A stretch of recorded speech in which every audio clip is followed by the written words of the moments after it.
The issue of chemicals in the environment is a story about science, politics, health, and humanity's relationship with the planet. My name is Chris Hughes, independent scientist and founder of Embark, and this is the Chemical Journeys podcast. Join me as we uncover the story of chemicals in the environment through conversations with individuals working in this space. I hope to take you on a fascinating journey full of enlightening ideas, differing perspectives, and new understanding. So, let's get started.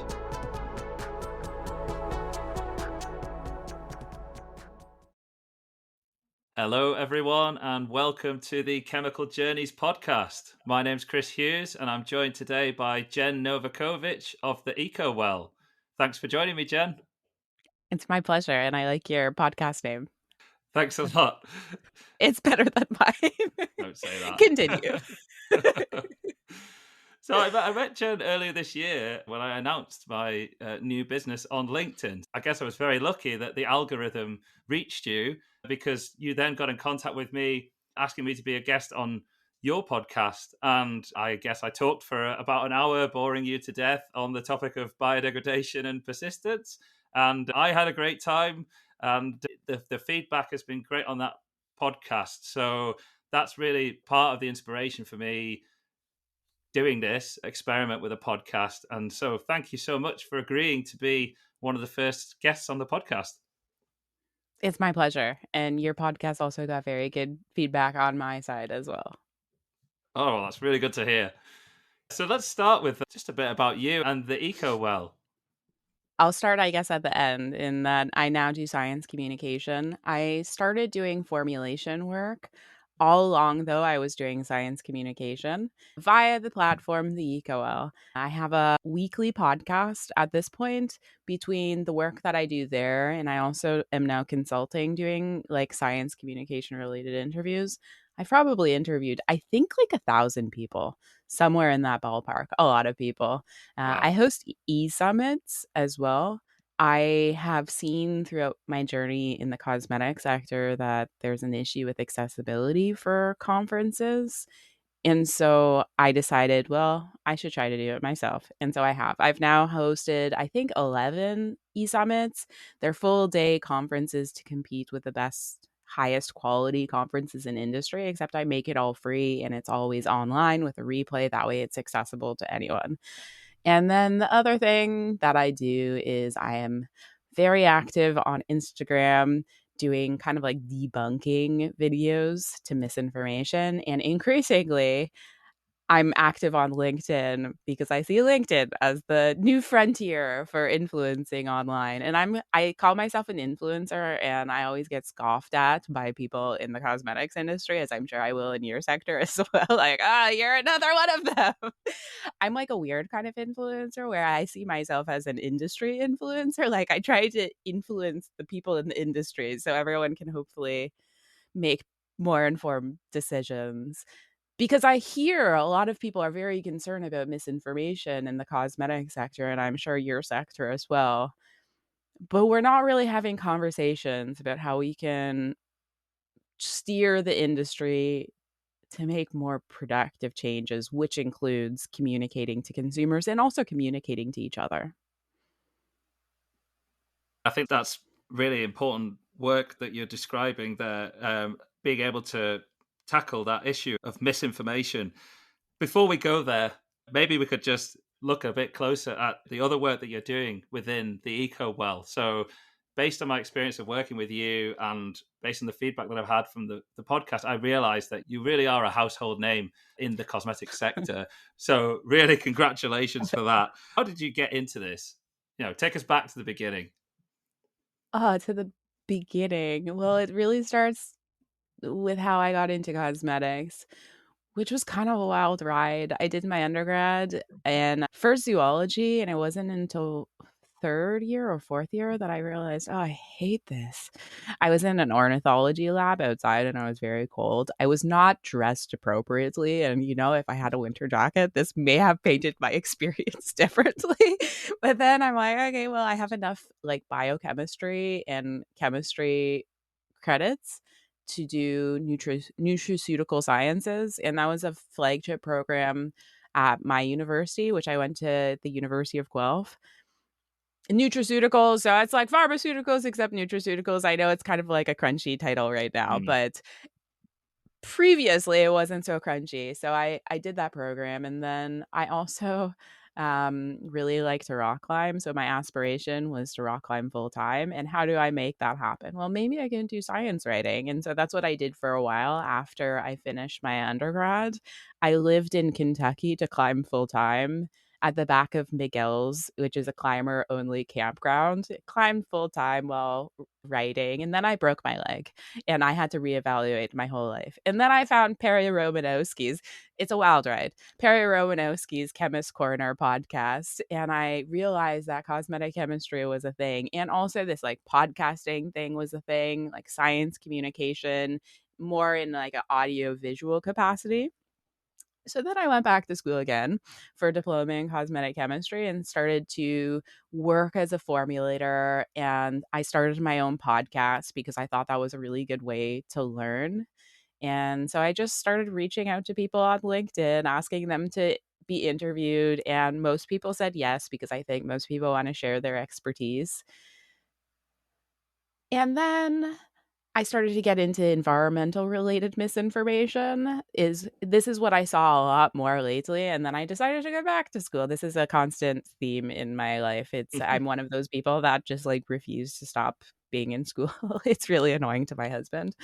So then I did a master's in environmental science, and there I was really interested in the impact misinformation was having on policy that impacted the cosmetic sector. Specifically, I was looking at the UV filter bans and the alignment with science, and what I felt was like the potential outcome of misaligned policy decisions in terms of consumer perceptions and how that then influences industry behavior.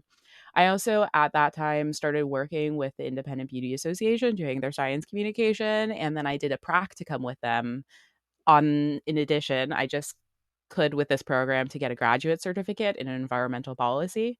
And so I surveyed the United States policy landscape to see what's out there. And then for my own interest, I was interested in, again, the alignment. And then at that point, I told my husband, "This is going to be it," but it wasn't. I applied to a PhD program that they were only accepting 4 people, and so I'm like, I'm probably not going to get in, but then I did, and so now I just finished my qualifying exams for my PhD. My research topic is again misinformation and the impacts that has on environmental outcomes specifically through the lens of cosmetics. So I'm doing that all kind of on the side. It seems like on the side, but I don't know how to stop working. It's just in my nature. So I'm doing everything kind of like a full-time job. So then I'm also doing the science communication thing. Everything has kind of grown, and I'm just really enthusiastic about science communication to the point that I think frustratingly to some people around me that it doesn't feel like work, so I just want to do it always. So that's how I landed at where I am today. That's beautiful. What an absolute colorful life you've already led in terms of your interests. Where to begin? I guess so. On your PhD, just a clarification. So is that's specifically on environmental rather than health? Yes, Yeah. environmental sustainability. Right. Nice. Because you do a lot of work on the health outcomes as well, right? Yes. And so I rely on that from I guess, my experience doing formulating work in science communication before I went down this rabbit hole of environmental misinformation. I also really rely on subject matter experts in my community. And I will say I left out something else that I'm doing is with Michelle Wong, Lab and Beauty Science. We've launched a additional science communication social enterprise Beauty Psycom, and I'm personally responsible for these briefing notes where I respond to headlines with subject matter experts. And so throughout my journey doing podcasts, to the point where now I've interviewed like 1,000 people, give or take, I've now amassed this network that I have a lot of people that I reach out to constantly whenever I have questions. And there's so many people in my network that have been extremely generous, donating their expertise to help me respond to things both on social media, but also with these briefing notes increasingly. I mean, 1,000 conversations with 1,000 experts. You must have picked up an incredible amount of knowledge passively through that process. I would hope so. I hope I listened a little bit. Yeah, let's hope some of it went in. Yeah. Great. All right. So let's dive into the topic of misinformation, because it seems like a lot of the work that you're doing is sort of swirling around that issue. And maybe we can begin with, what is misinformation and why is it such an issue for the cosmetic sector? Isn't it an issue just for the cosmetic sector? I will raise that when I first start talking because I think Yeah. it's kind of an issue societally across the gamut. You see the things that are happening with, like, for example, politics. What is misinformation? Misinformation is just inaccurate inaccurate information. It's hard to define, though, what's inaccurate because Mm. things may evolve and something may be perceived to be inaccurate previously, and then we get more information and then it's false in the future. So, like, if you look to the literature, misinformation isn't so clearly defined as Yeah. what it is to the public, but it's really just like wrong information. And then there's different flavors of misinformation that are teased out by intent. So misinformation is like the broad umbrella of false information as far as we currently understand. And then under that umbrella, you've got like disinformation. And so that is a format of misinformation that is separated out by intent. It's an intent to misinform. Those are the two probably most used terms in the public Yes. zeitgeist about misinformation. Why is it so prominent in the cosmetic sector? So I actually don't think it's just the cosmetic sector. I think it's across the board. And so why is misinformation the problem that it is today? It's multifold. The world around us is becoming more complicated. You look to science, science is increasingly becoming complex. And so, like, 20 years ago, Nature Publishing wrote a paper about the increasing complexity of science, and they titled it around the increasing inaccessibility of science. And then it was behind a paid wall, and you see so many people take screenshots of it. Like, yes, it's inaccessible, but that's not what they were talking about. It's true. There are paid walls and that's an issue. However, they were talking about the fact that everything's becoming more complicated. And so it requires specific expertise to understand all the different topics. This is a need for science communication, even between scientists, so that everyone can kind of understand the things. And things are becoming more interdisciplinary. So, yeah, everything is becoming more complicated. That's one facet. The second facet, you've got social media, that when you think about it, social media as we know it today really only started in the last like 15, 20 tops years.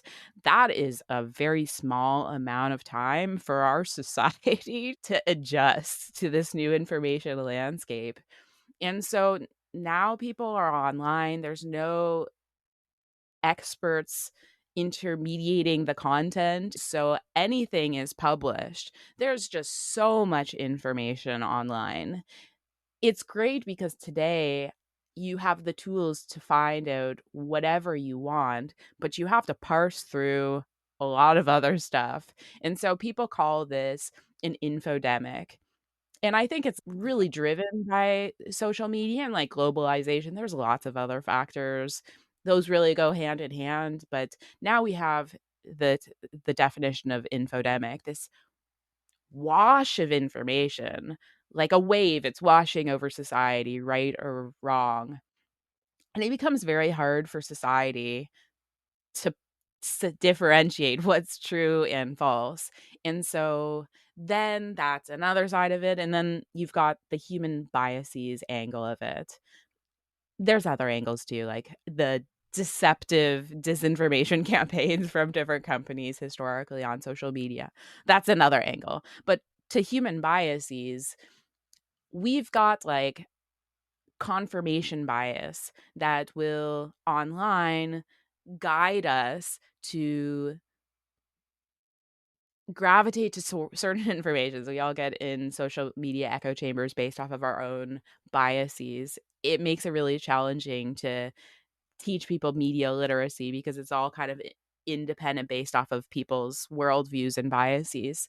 But then I see this piece of content that seemingly agrees with my worldviews. And a lot of the times, our worldviews, we make quick decisions that oftentimes are wrong. And so when that thing that I'm seeing confirms my bias that I've quickly made, then I might be led down this rabbit hole. May or may not. It really depends, but often you are. We've also got this bias for negative information. And so you look Yeah. at the social media landscape, at the content that goes viral, it feeds into this negativity bias. So, like fearful information, especially if it's short and punchy, it's more likely to feed into our biases. And then we're more likely to share it because we're fearful. And there's actually a lot of research on this point. And so misinformation online goes farther, faster, and more broadly compared to truth online. So there are all of these different layers as to why misinformation is the ginormous issue that it is today in 2016, I think.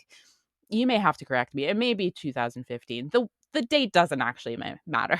But the World Economic Forum raised misinformation as a core geopolitical and technological risk globally. It impacts every facet of our lives, and it certainly impacts the cosmetic sector.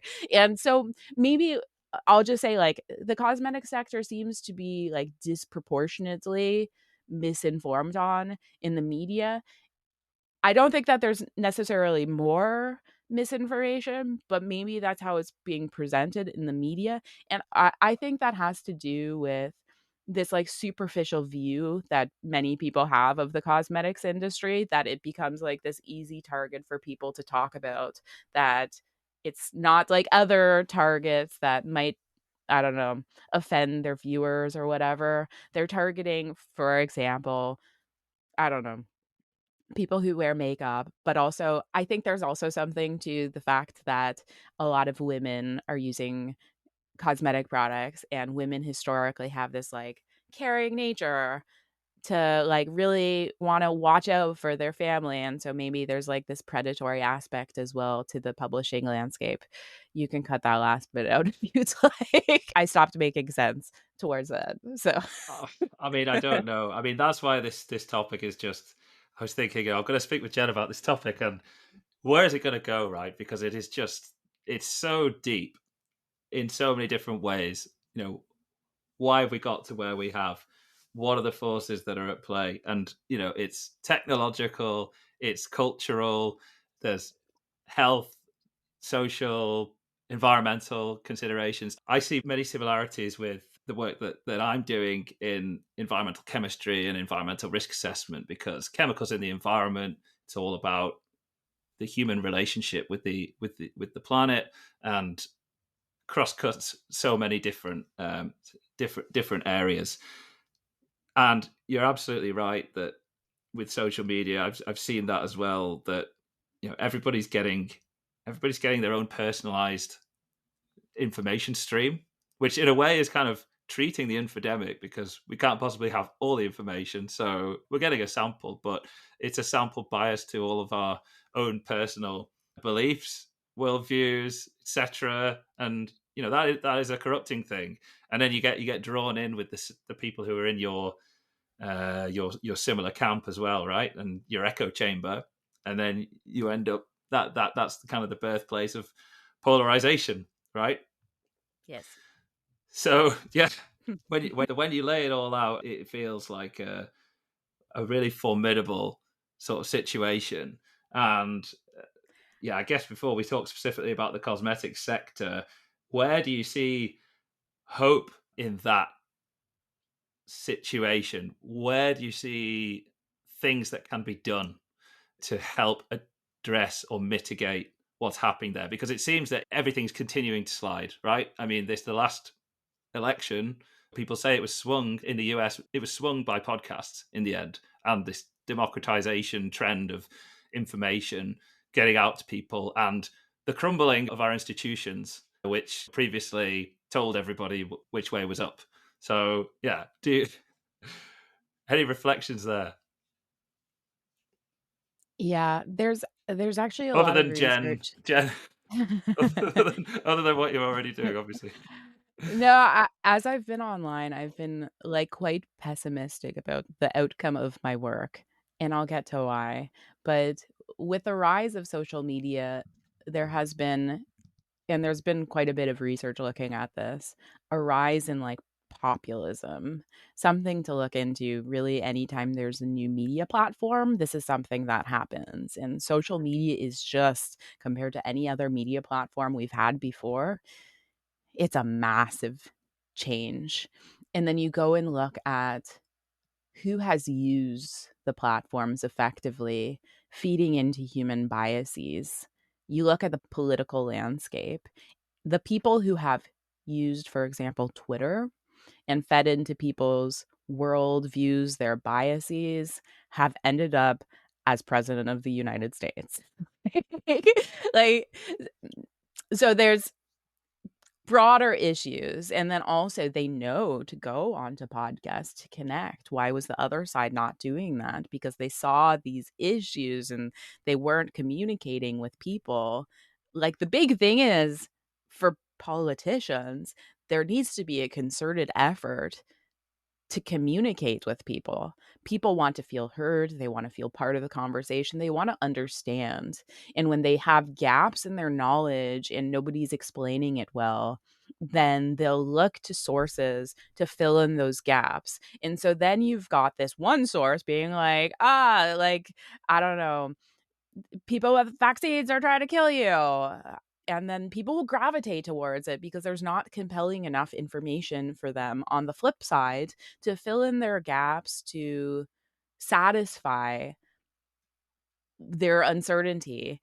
There needs to be also a concerted effort for uncertainty communication because, unfortunately, with science, everything is uncertain. With COVID-19, we didn't know. It was all very new of like what the right steps were to do.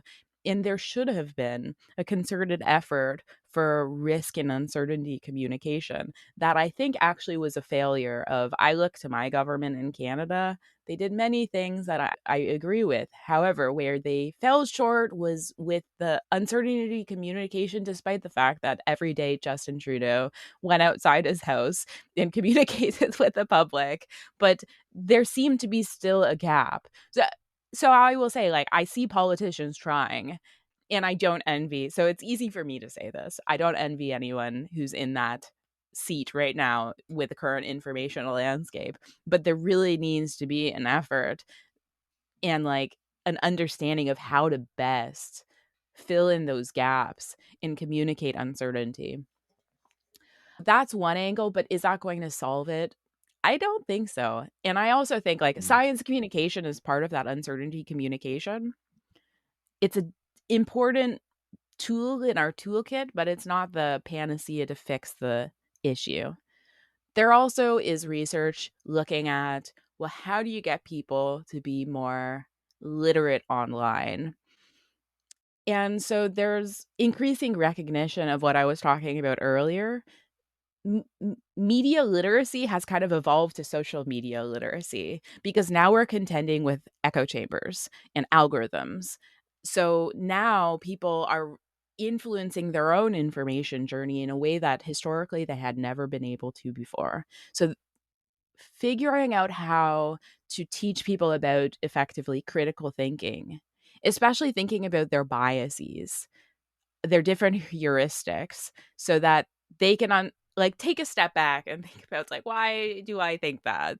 Why do I see this person as a trustworthy source and not this person? And so if people can just take a pause as they're navigating this landscape, it seems to help based off of what we currently understand. And so you'll see with some of my content, I really try to weave in critical thinking because I think that that is ultimately important.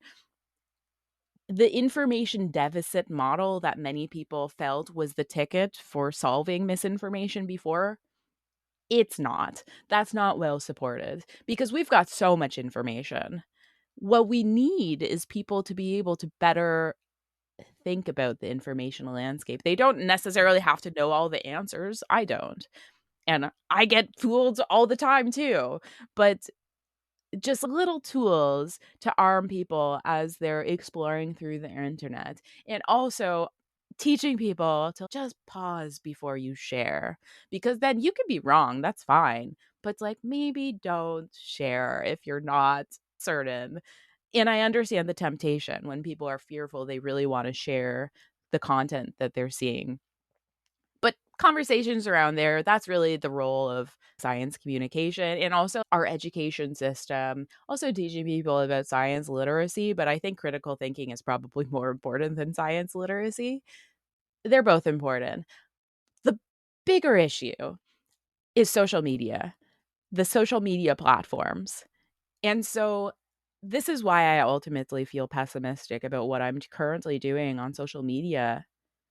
It doesn't matter. My content and fellow science communicator content that is accurate, and like there's issues within the science communication landscape as well, but it's not reaching the people like misinformation is.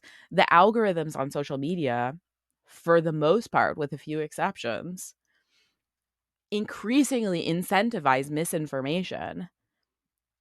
That is what spreads very quickly, virally. That's what goes viral on social media. And so there needs to be an effort to create policy for the algorithms so that accurate information has a better chance of reaching the general public. Because right now, accurate information, no matter how compelling you are as a content creator, will lose because it will always be less compelling than that, like, whatever this person made up about how this whatever is killing your family. People want to know that. It's less sexy for me to be like, actually, you don't have to worry. The body of evidence actually demonstrates safety. That's not a sexy message. It's not going to reach those people who need it. Yeah. Yeah, gosh, it's a major challenge what you're describing. I suppose that showing people the problems of misinformation could be helped by giving them examples of where this has caused real damage. Do we have good examples that we can package up in a way that people would be receptive to? I mean, unfortunately, it looks like we're kind of staring over the precipice of some of those real issues with, for example, health policy potentially in the US right now. Anything else on that side? The impacts are vast.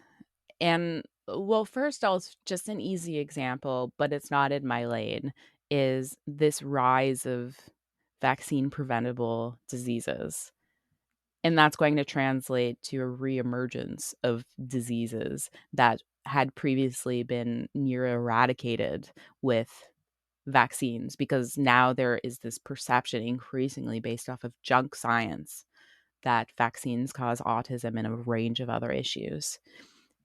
This comes into people filling gaps and compelling communicators filling those gaps for them. That's not my area of expertise, but you can seriously, you can definitely see health repercussions where people will die because of misinformation. You don't have to look that far to see a an impact with the recent USA elections with Trump. There was a poll for um, voters across the states. I forget who it was by. I'm sorry. I wrote this in a paper and I already forget about it. But most of Trump's voters were misinformed on the core issues he wanted to address, which is a problem. It's a problem when the average person is misinformed about issues that impact our daily lives, and then they're the voting public.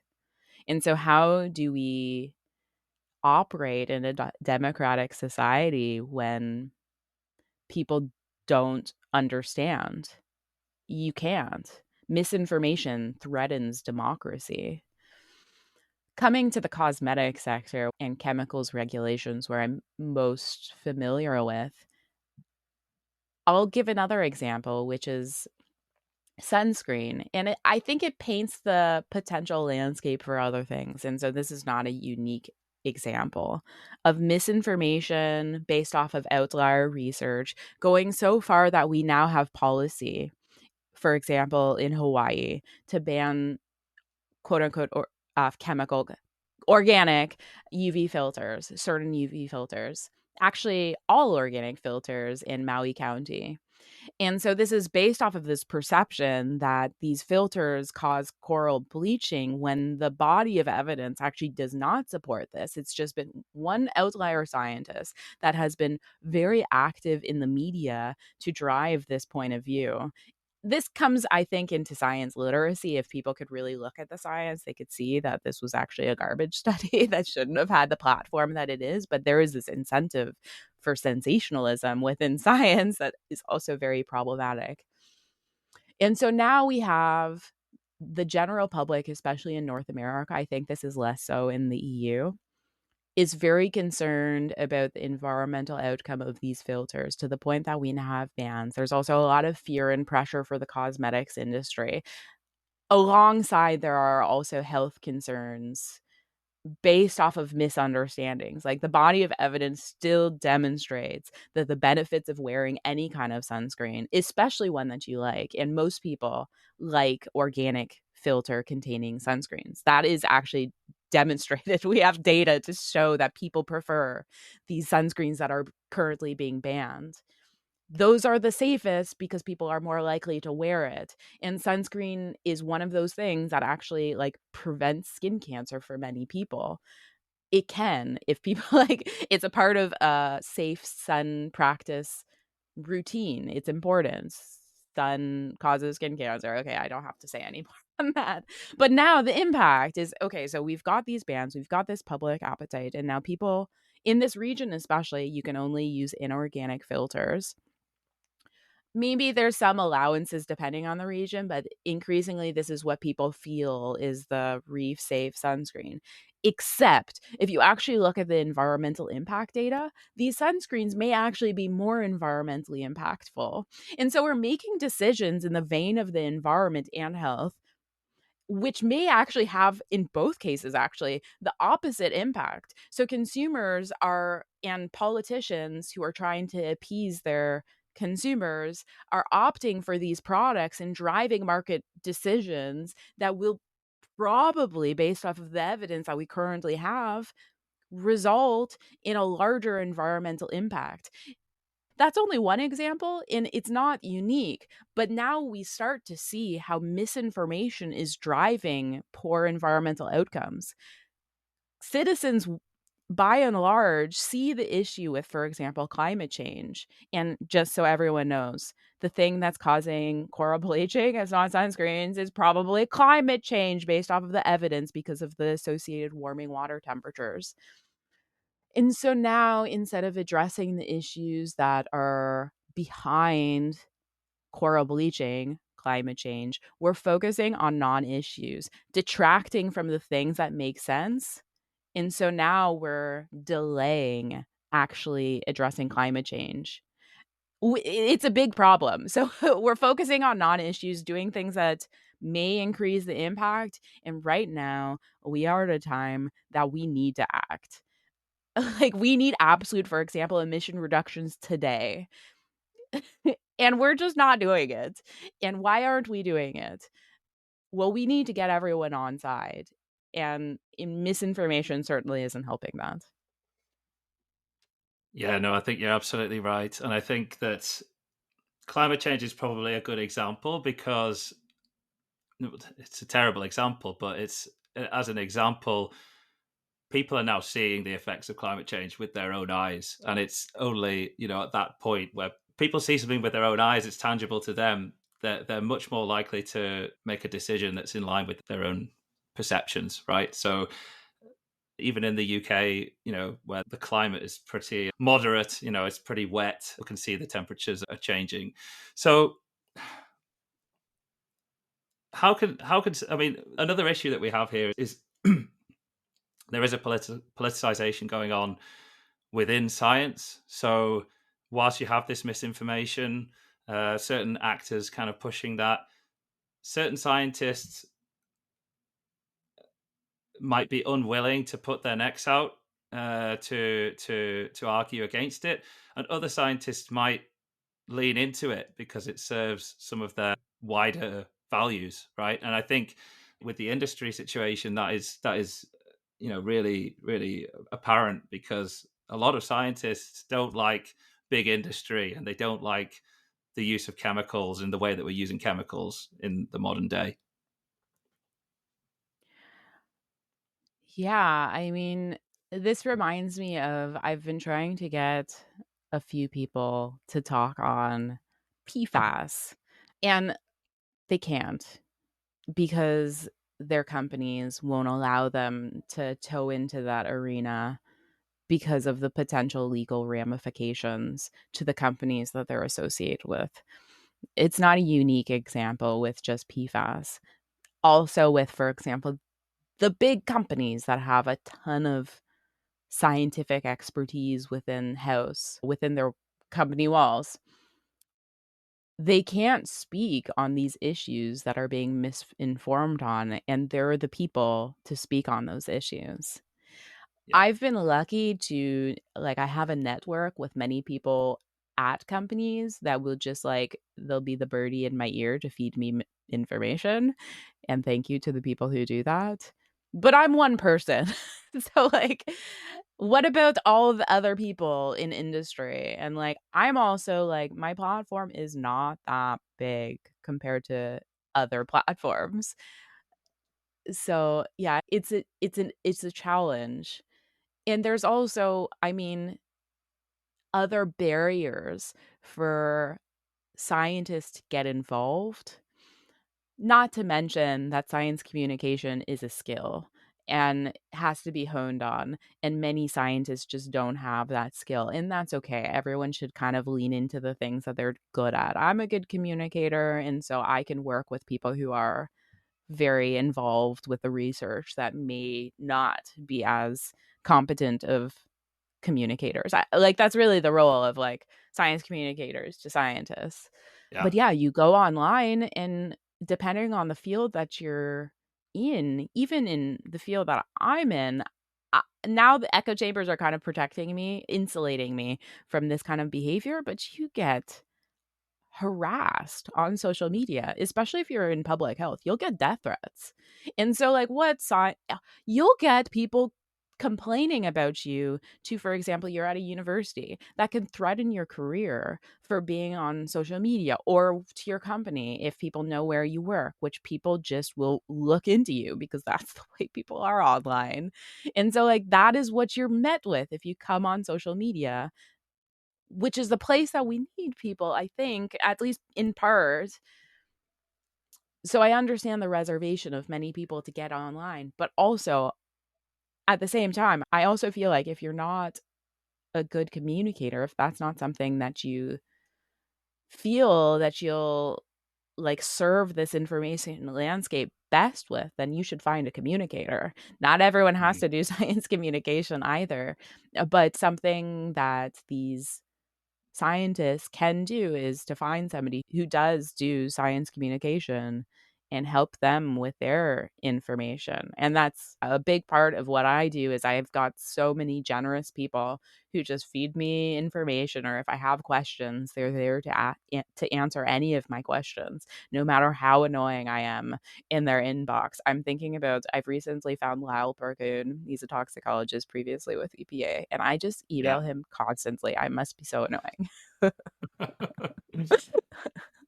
Yeah, no, he sounds like he's been a great help to you as well in sort of going through some of these issues previously. I want to touch back on the point that you made about industry scientists not being able to talk about these issues, because I think that that is true. And I think that part of the reason that we're in the situation that we're in is that there's been a risk aversion in companies to not get involved in these debates early enough. And I don't know the exact forces around that. I wonder whether it is more kind of, decisions being controlled by PR departments rather than the people who can see the risks that are coming. And then there's friction in terms of being able to get organized and take decisions within companies to actually act on things. But it feels right now like the enemies are at the gate, so to speak, so that, responsibility to kind of push back on these things has led us to a place where there's nowhere else to hide now and people need Yeah, to engage. I have an anecdote for this based off of my consulting work and conversations with larger companies who do have the technical expertise to understand what's misinformation. So, as an example, with free from claims, a while back I was consulting a conglomerate who shall not be named, very smart people I was talking with. And we were having a conversation about the deceptiveness of free from claims on cosmetic labels. They add to misinformation because when consumers see free from claims, then they feel that the ingredients they're free from must be bad, and therefore they'll gravitate to the product that's free from the ingredient. And then that creates this vicious cycle of more and more free from claims. It Mm, becomes this competition to make the longest free from list on a label because increasingly you're teaching consumers who are then asking for this. And there needs to be somebody in that cycle to break it so that you can have a conversation with them to be like, this is why we use parabens. They're actually one of the most researched ingredients writ large in cosmetics, and they have an overwhelming amount of safety data. That other preservative is actually the ignorant option. We don't have as much safety data. Conversation, maybe not like that. Say it in a nicer way, but that's the truth. Okay. So somebody needs to like interrupt that cycle, but nobody has. And so this conversation that I had with a conglomerate was that they observed that they avoided putting free from claims on their labels for a really long time, but they observed that their sales were going down because that was what consumers were looking for. And they didn't feel, because there is this perception that large companies are evil, especially in the United States. That's a conspiracy theory, just so everyone knows. Conspiracy theories are a different topic, but they didn't feel that they were the right group to interrupt that because of public perception about their brand. And so then, instead of trying to educate consumers, they just stuck the claim on their label because that's what consumers are looking for. And then their profits went up. They found that there was, and this is actually part of my research. I actually just wrote a mm, paper and I included this example. So this comes to these like issues with profit incentives, especially teasing out something that is short term and certain versus something that's long term and uncertain. And so there's an uncertain financial benefit to companies for addressing misinformation. For this company, they didn't know, but they did know in the short term, if I put this label on my bottle, I'm probably going to see a profit boost. And so yeah. I'm going to appease my stockholders. I'm going to achieve what Friedman thinks is the thing to do, is short-term profit maximization for my shareholders. So this is what companies are doing. It makes sense with our current market. Yeah. Whereas, and it's the same thing for addressing climate change, The benefits are in the future and uncertain. It's very expensive to address misinformation effectively. It's very expensive to have absolute emission reductions compared to some pithy activity that's probably not going to do anything. Say, like, oh, I'm going to get a carbon offset. Low hanging fruit, not that big of a deal. And then consumers see that and then they'll respond, and then you'll have a profit incentive compared to the longer term incentive of absolute emission reductions. You don't actually know if that's going to translate with that big expense to a future financial benefit for your company.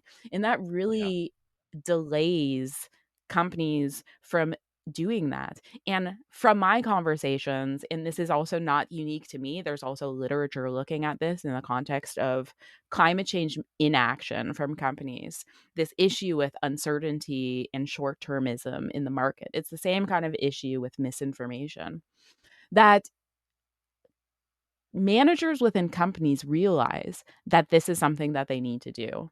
And so within this conglomerate, they realize that we really shouldn't be doing this, but this is, I mean, we're limited because we have to achieve profit maximization.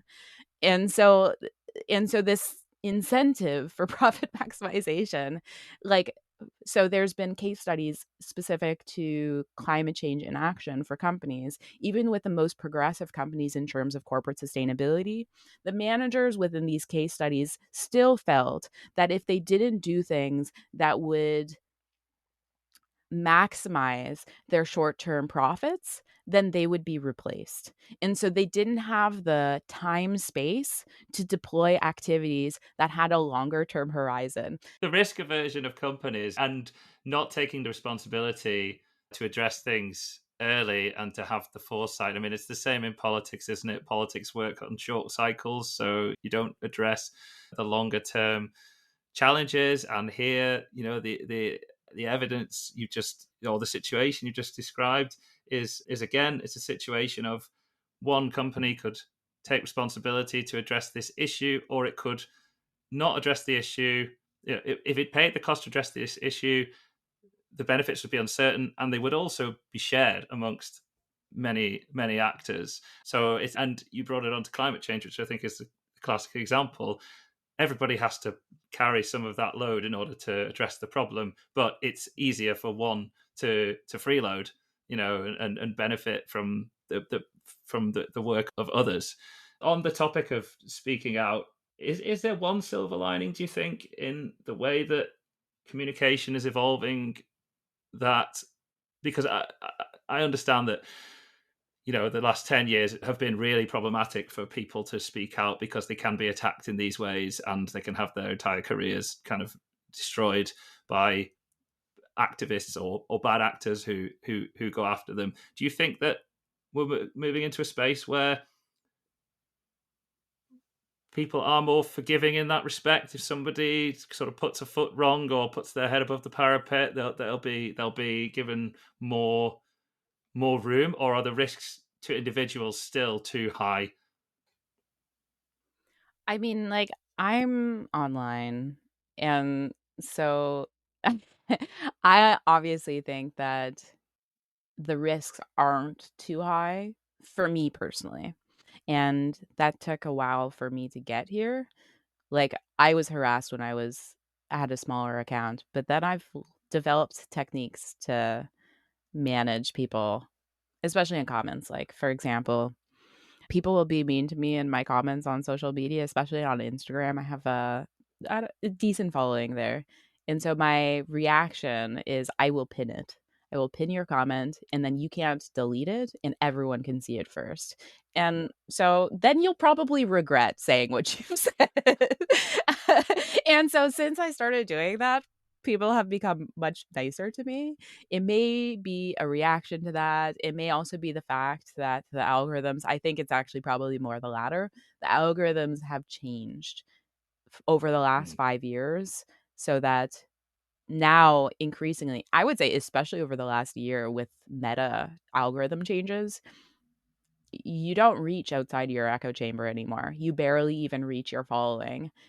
And that has been an evolution, especially over the last year with meta changes.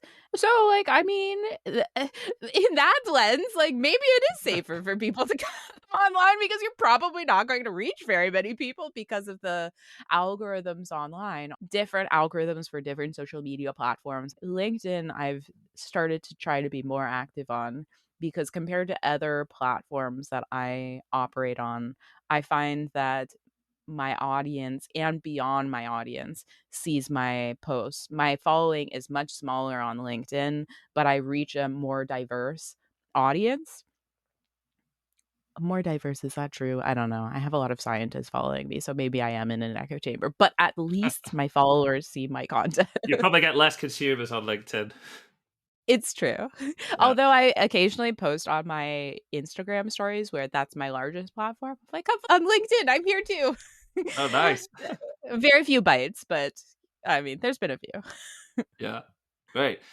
I have another question, and this is something that I've been, because I think the other thing with this whole challenge is the populism and the polarization, and given the pressure that industry is under, and also the urgency of the situation in that misinformation is rife and causing serious, economic, health, and environmental undesirable outcomes, as we've described. So, how, to what degree, you know, do we need to remind ourselves to kind of remain open while combating misinformation, so that, like the best misinformation is the one that kind of originates from a tiny kernel of truth, right? Or that there's something in there that has been extrapolated. And I think in part that comes back to, the issue of trust as well, in that, if powerful voices or organizations are pushing back on something that where there does end up being some truth, then does that damage trust? And does industry, if it gets too defensive, lose its openness to actually learn and address real problems and improve? I mean, yeah, so speaking of like the competitiveness of industry to, for example, influencers, this is something that I've seen a lot of over the last year is this influencer blame specific. I'm not sure if this is exactly what you're asking, but like it's something that I was reminded of when you were Mm. talking Mm. of sunscreen misinformation online. Industry is blaming influencers. And now there's this, you're creating, you're not making relationships there. You're Yeah, creating barriers between yeah, industry and influencers with this influencer blame. But also, why are you blaming the influencers when the free from claims are one piece that led them to have these ideas? Should you not self reflect to see your own damage that you've had in the informational landscape? I saw so many, like, CNN, for example, had an article about this, and it's like, look back at the articles from CNN talking about toxic sunscreens going all the way into your bloodstream. Those were titles. So why do you think influencers feel this way? They also had somebody from the environmental working group comment on this like sunscreen misinformation coming from influencer piece, and the gall, because when you go and look at the influencers online, who they're citing, very often they're getting their information from the environmental working group. The environmental working group now has recently scrubbed their website. They used to have content about vaccines cause autism on their website. It's been removed. Wayback Machine is a thing, just so everyone knows, so that they can disassociate themselves with the Trump campaign because of RFK. And so, like, firstly, you've platformed them, but also EWG chiming in to talk about influencer blame. Like, give me a break. Like, trade associations talking about that when their conglomerate member brands are putting out deceptive advertising. Like, give me a break. There needs to be some self-reflection to and then the other thing is they're working with dermfluencers. And right now, if you go online and look at where some of the stickiest misinformation is coming from, it's coming from often the expert influencer crowd, especially the medfluencer crowd, and in the skincare space, especially the dermfluencer crowd, that all these conglomerates are working with. And so like the dermfluencers that you see at in like every ad, they just seem to accept everything. And just so you know, I am aware that there's one dermfluencer on TikTok that charged 60,000 US dollars for a single TikTok reel. I mean, like, there's an incentive there to say whatever the brand is going to say, you think? So, like, your Wow. responsibility to work with credible sources and not to amplify these people who are producing so much, especially sticky misinformation. It's stickier when it comes from an authority. Like, there's evidence to that. So, I don't know if I've answered your question, but there's certainly opportunities for Yeah. self-reflection from everyone in the industry. And like, it's not the influencers. It just drives me crazy to hear people put this blame on influencers. They Yeah. are just like everyone else trying to make sense of the world around them. And I think most influencers, obviously there's exceptions, but I think most people want to do good by their audience. And so they're just struggling through. It's unfortunate that many of them have millions of followers and sometimes they share the wrong things. That's unfortunate. But I will say there's always this blame directed to non-expert influencers. And that's not where being on social media I see the worst of the issues is coming from. The worst of the issues seems to be coming from the expert crowd. Yeah, it does sound like industry in some ways is reaping what it has sowed and needs to do some reflection, like you say. I do wonder whether it's a little bit different across the pond than it is over here. It feels like there's much more of an open battlefield in the US to kind of have these claims emerge and have to be combated, and for folks to become defensive in this way. Over in Europe, I do wonder whether there's more of a debate about regulation, and there's more kind of proactive regulation of chemicals that's taking this argument out of the public sphere and more into the policy space. I agree. That's my sense. But Well, let's I just want to say for the medfluencer space, I think that just to plant the seed with your listeners, what do you think about the sales incentivization or the sales aspect of the pharma sector in the United States compared to even I live in Canada. We're not allowed to have the commercials that they have to sell these products. So that's the landscape of medicine in the United States. And it's not to say medicine isn't important, but there's this weird mesh of profit linked in with pharma in a way that it's not in other sectors that I think maybe bolsters this or makes this behavior more acceptable, maybe compared to Mm, other areas. And I'm saying that because, from my perspective, the most egregious misinformers in the derm space are in the American public. And so I've asked myself, like, why are they so bad there? What is with the American market compared to everywhere else? yeah, it's definitely a world of its own. I think. Let's move on to a happier topic and talk about what you've done with increasing the accessibility of conferences. So, just very briefly, tell us about what the need that you saw there and the benefit of what you've done. Yeah. So conferences, I'm sure I don't need to tell your audience, can be very expensive, especially the high quality conferences, especially if they're in person, because now you not only have to pay to attend the conference, and that attendance fee may be many conferences in the cosmetics industry are like $1,000. I was recently presented with a conference that was like 4,000 US dollars.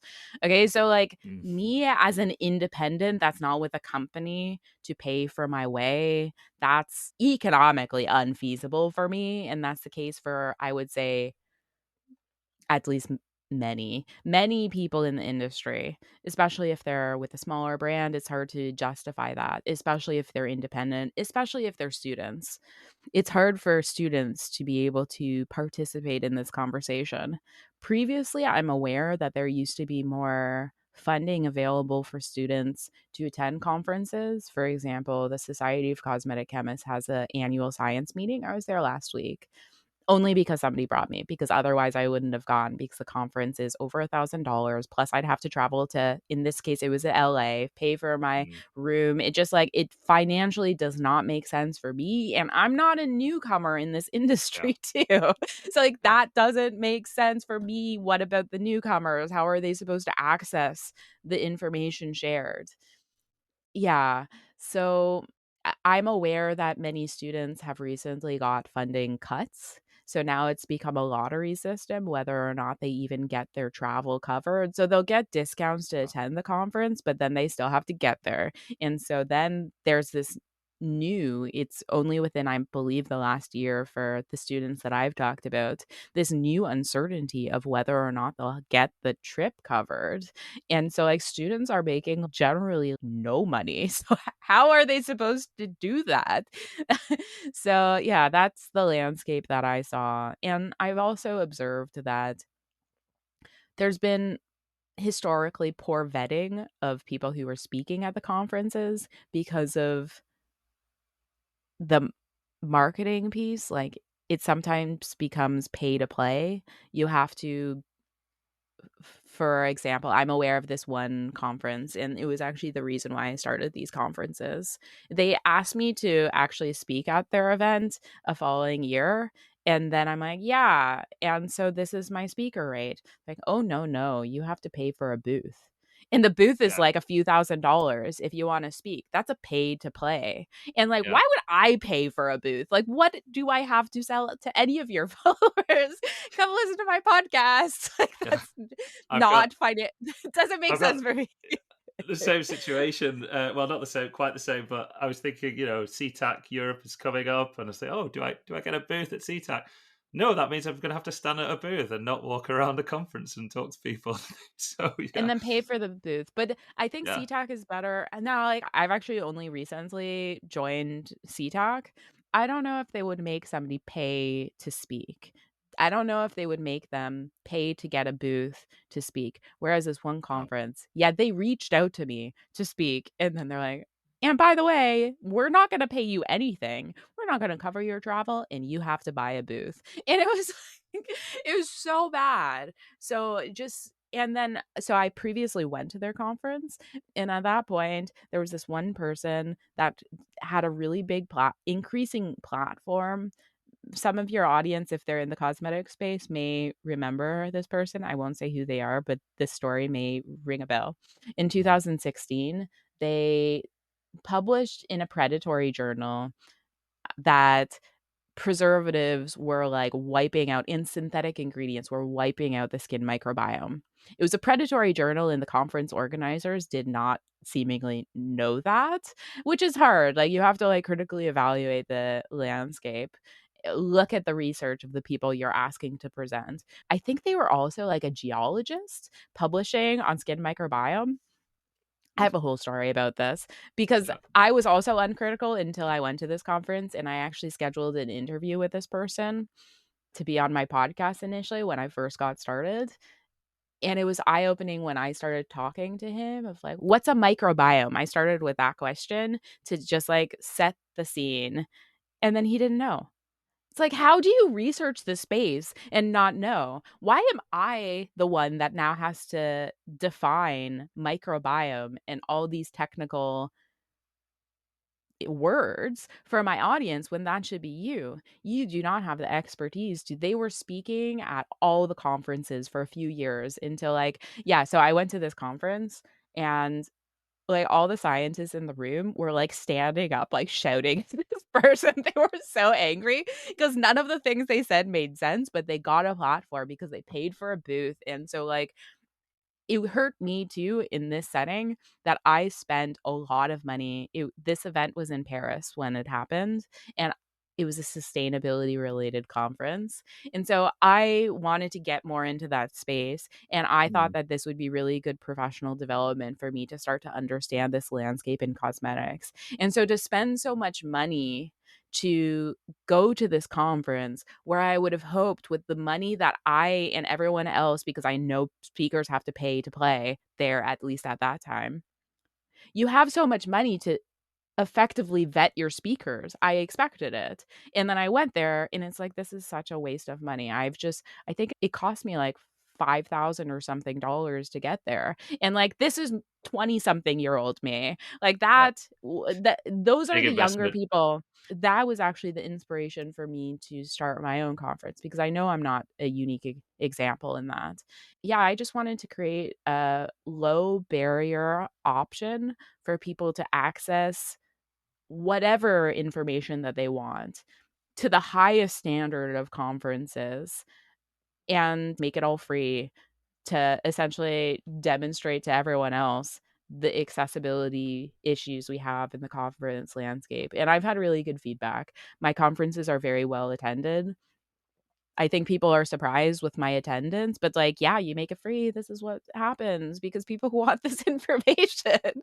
It always makes me feel good, especially when it's coming from students. I get a lot of student attendance, and otherwise, they would have a very hard time getting the information that is shared Yeah. at the conferences, because otherwise they'd be spending big money to access that kind of information. It does sound like really a really valuable service that you're providing with that. And I guess, are you also providing an opportunity for them to meet and exchange whilst the conference is going on? Because I guess that's the other thing about a conference, right? That you network. So I do have a bit of a network within my audience that connects to each other in the chat. And there are Yeah. people that are very active, and I see them exchanging contacts and handles so that they can find each other. I think it's more so like the people who are more native to social media rather than the people who aren't, that are engaging in the chat and then getting the Yes. most out of that. Also, I would say on my platform in general, whether it's on my LinkedIn profile, in the comments there, or in the comments of my Instagram, I see people having conversations, and I'm proud of the audience that I've cultivated, in that the conversations are generally very positive. And Hmm. when people are refuting facts, they stick to the facts. And like, I will intervene if I see people being bullies in my comments. That's not allowed. And so when somebody does that once, they're probably not going to do it again. And so in that sense, I think there is an opportunity for networking, but it's hard when you're not used to that kind of space, which I think younger people especially are. But then, like, this is really a service to especially younger people, especially Yeah. students. And so they do have those opportunities. They can also reach out to the speakers. It's not the same as networking in person, but I mean, I don't like networking in person, so I actually prefer this.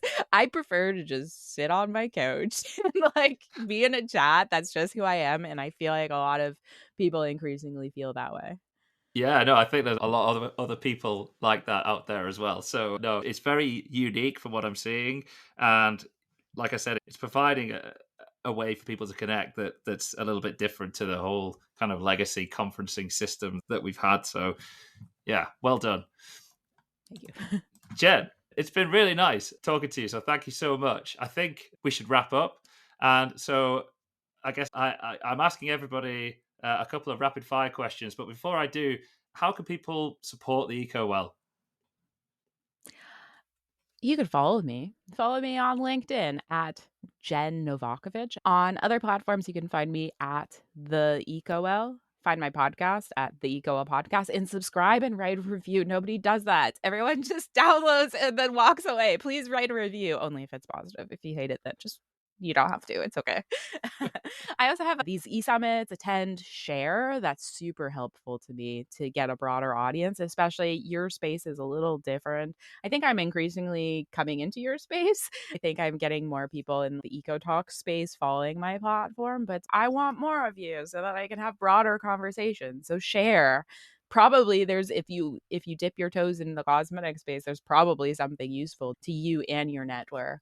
And then finally, I also have a Patreon, but if you're just finding me, then disregard what I've just said. However, if you really like what I do have a Patreon. And my Patreon supporters are just so kind because I'm not that active with posting because in my time on social media, I've really developed this hate for putting anything behind a paid wall. And so the idea of making people pay for any of my content is just like, it hurts me. But I've recently had the suggestion to do monthly meetups. So that's what I'm going to start doing. That makes me feel less bad about putting work into anything because I will just sit there for 2 hours and talk to the people on my Patreon. But those are some ways that you can support my work. But like, yeah, sharing is super helpful. Awesome. So, a couple of rapid fire questions now. So, first of all, what's a big goal that you're working towards in the coming months? And this can be a personal or a professional goal. I would say, well, I'm hosting another summit, but that seems like I host summits all the time. I host them quarterly. My next summit is on sustainability on February 23rd. My next goal is within my PhD, I'm going to be publishing my first article, which I think is going to be a systematic review looking at misinformation on environmental outcomes. Before that, I'm currently talking to my advisor to potentially publish something in a conference proceeding close to me. I have to decide whether or not I'm going to do that. But one or the other is going to be the big goal for the next. I mean, it's going to take more than a couple of months, but next Yeah. big goal for me. Nice. Nice. And if you had one piece of advice to give to young Jen starting out in their career, what would it be? That's a hard one. It is with 1,000 people that you've learned from over the years. Like I would say I just was always good at this. I think my skill really is building networks. But like build your network because the people around you are going to really help you out, especially in content creation. Listen to your network. Now like it's hard for me to give that suggestion to myself because that's just something that I like that if I have a skill, that is it. Maybe I mean, something that okay, I'll stop there. Like something that that, I actually would have to know. I'm sure there are other things, but it's probably more around like stress management because I've been recently taking on a lot and I've been finding that I've been quite stressed today. And so maybe this is a message to me today of like you don't have to say yes to everything. It's okay. But I have a habit of saying yes. yeah. Well, at least that one only caught up with you recently, perhaps. But yeah, I mean, young Jen and anybody else starting out in their careers, I'm sure that is great advice. So, Jen, thank you very much again. It's been absolutely awesome talking with you. And thanks everybody for listening. Your time is really precious. So I'm really grateful that you've spent it with us. If you've enjoyed this podcast, please like it, comment, subscribe, and spread the word about the Chemical Journeys podcast. We've got more conversations like this to follow. So take care, and I'll see you next time. Thanks, Jen. It's my pleasure.